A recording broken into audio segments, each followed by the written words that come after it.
DJ Sumit Satish Rema.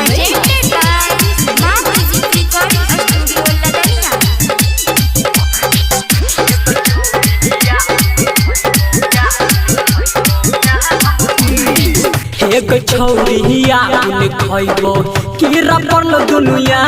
में एक छौरिया ने खइबो पिलुआ पड़ल तोरा यहाँ में छुअल चाहल जूठन हमर छुअल चाहल जूठन हमर बेची है अपना गाम में एक छौरिया ने खइबो कीरा पड़ल तोरा यहाँ में एक छौरिया ने खइबो पिलुआ पड़ल तोरा यहाँ में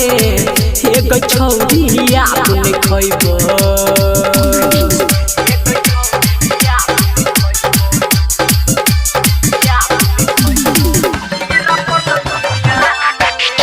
DJ Sumit Satish Rema.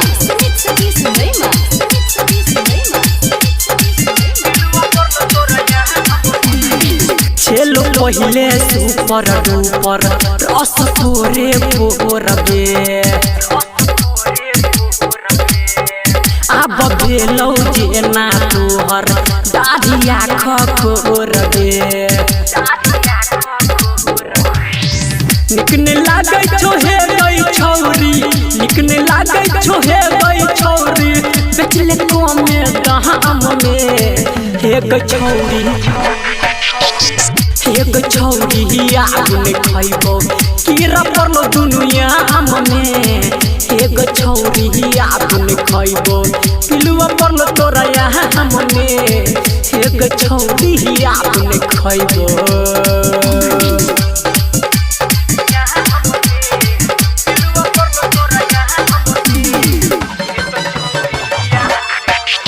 DJ Sumit Satish Rema.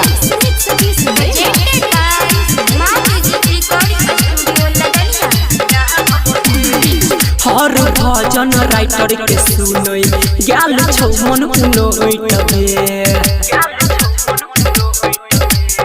Sandeep Suman कहै छौ तोरा बिहा ससुरे में बाइटबे अभिमन्यु के बात बुझैने अंजित राज के बात बुझैने बेची है चौक दुकान में एक छौरिया ने खइबो